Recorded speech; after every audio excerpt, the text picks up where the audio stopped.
জুলাইবাড়ী বিধানসভা এলাকার আইন শৃঙ্খলা ব্যবস্থা আরো শক্তিশালী ও আধুনিক করতে ভাইকোড়া থানার নতুন ভবন নির্মাণের জন্য 7,84,00,000 টাকা মঞ্জুর করা হয়েছে।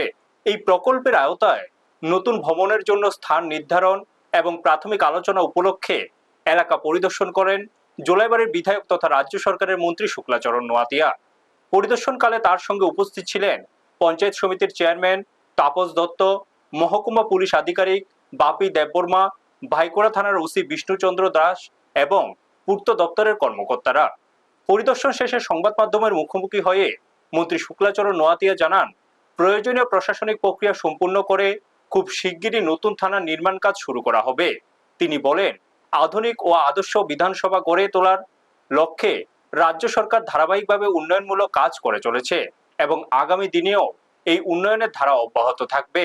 সংশ্লিষ্ট মহলের মতে নতুন ভবন নির্মিত হলে ভাইকোড়া থানার পরিকাঠামো আরো উন্নত হবে এবং আইন শৃঙ্খলা রক্ষা ও জনসেবার মান বৃদ্ধি পাবে।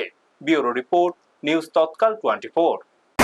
আমরা এটা আমাদের জুলাইবাড়ির বিধানসভা কেন্দ্রের অন্তর্গত এনটিআর জুলাইবাড়ি এলাকার বা জুলাইবাড়িবাসী এটা স্বপ্ন যে দীর্ঘ বছরের একটা পুরানো পিএস সেটাকে নতুন বিল্ডিং, দুতলা বিল্ডিং, ডাবল স্টোর বিল্ডিং, পিএসের নতুন বিল্ডিং করার জন্য রাজ্যের মাননীয় মুখ্যমন্ত্রী উনি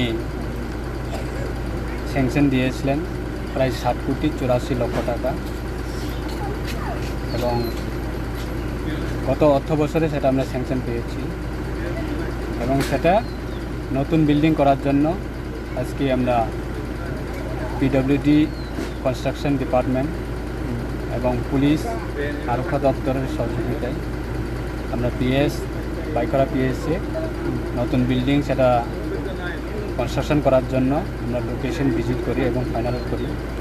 সেখানে গিয়ে আমরা আমাদের পঞ্চায়েত সমিতির চেয়ারম্যান তাপস দত্ত মহোদয় এবং এলাকা বিশিষ্ট আমাদের সমাজসেবক মনীন্দ্র বিশ্বাস, ভাইকোড়া পিএসের ওসি সাহেব এবং শান্তিবাজার এসডিপিও সাহেব, পিডব্লিউডি এসডি সাহেব, অন্যান্য নেতৃত্বের উপস্থিতিতে আমরা সেখানে আলোচনা করেছি এবং খুব সুন্দরভাবে যাতে সময়ের মধ্যে যাতে সম্পন্ন করা যায় এবং লোকেশনও যাতে ন্যাশনাল হাইওয়ে সেই রাস্তা যাতে সুবিধা হয় তার ক্ষেত্রে সেটা আমরা আলোচনার মাধ্যমে সেটা সিদ্ধান্ত নিয়েছি। আগামী